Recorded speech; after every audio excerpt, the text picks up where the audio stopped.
Welcome to part 3 of 3 in this series on World War I. In this section, we're going to talk about how the First World War actually ended. My name is Pushkar, and let's get started. The first event that we're going to talk about that came directly out of World War I was the Russian Revolution. Russians were growing discontent with the monarchy which was existing in Russia, the monarchy led by Tsar Nicholas. To add to this discontentedness, there was the Bloody Sunday Massacre of 1905, in which protesters were fired upon at the behest of Tsar Nicholas, which further angered the Russian public. In the middle of World War I in 1917, there was a revolution known as the February Revolution in Russia that overthrew the monarchy. In November of that same year, the Bolsheviks maneuvered a coup to oust the provisional government which was set up after the February Revolution. So both of these led to a civil war between the Red and White armies, the Red Army being the communists and the White Army being really the non-communists. And in fact, the US at the time supported and even sent troops in support of the White Army. The Russian Civil War ended in the Red Army, or the Communists' victory, and they created a communist Soviet state led by Vladimir Lenin, who was the first leader of that country. And here's a picture here of Vladimir Lenin. The second nation we're going to look at is the Republic of Turkey, or before the end of World War I, as it was known, the Ottoman Empire.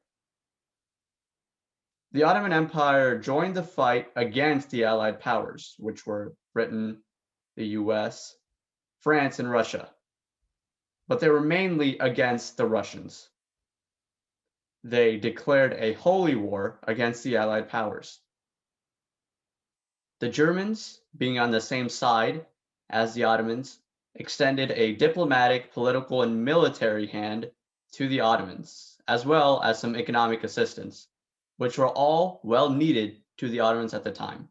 The Ottomans were in a state of decline since their peak centuries ago, which is why the Germans had to come in and help them. During this time, though, in Turkey, the Armenian genocide began, which was the systematic killing of Armenians who identified as Christians in the Muslim-administered Ottoman Empire. And this event is still being denied as a genocide by the Republic of Turkey today. The eventual loss of the Ottoman Empire, since the Ottomans were on the losing side of World War I, led to the dissolution of this empire. And it led to the birth of the Republic of Turkey as we know it today. Another area of the world to consider when looking at World War I is the European colonies. There were 4 million non-white men drafted by America and the European powers to serve in the First World War. So quite a bit of the world population outside of Europe. Even despite contributing manpower and resources, these countries' statuses as colonies was not changed. And there were still policies of discrimination set up even after so many men had been drafted to fight on the European side. One such example is African Americans fighting in the First World War, who, despite fighting for their country, when coming back home, they were greeted with even more discrimination. And here's a picture to show you how far-reaching these European colonies were. This is Europe here, and all these nations which are colored in were ruled by a European nation. To end the war, there was an armistice day which was signed on November 11th, 1918 at 11 a.m. By this point in 1918, both sides were too tired to completely invade the other.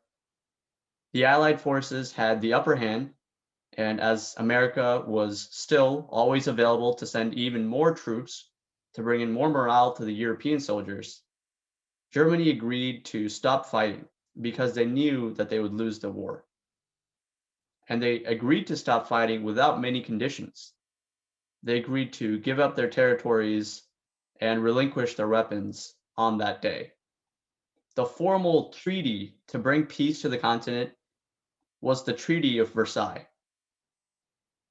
And this Treaty of Versailles was signed in June 1919, and it formally brought peace to the continent.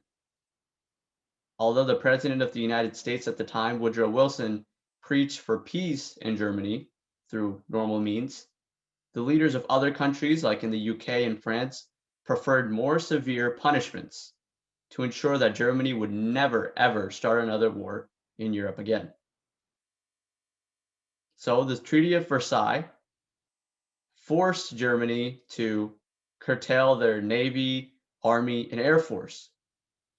It forced Germany to return about 10% of its land to countries like France. And it forced Germany to change from a monarchy to a republic, which is a democratic form of government. And finally, and most importantly, it forced Germany to bear the full guilt for the war. So it essentially placed all the blame on Germany for World War I. And because of this, it forced Germany to pay up an impossible amount of money back to the Allied powers.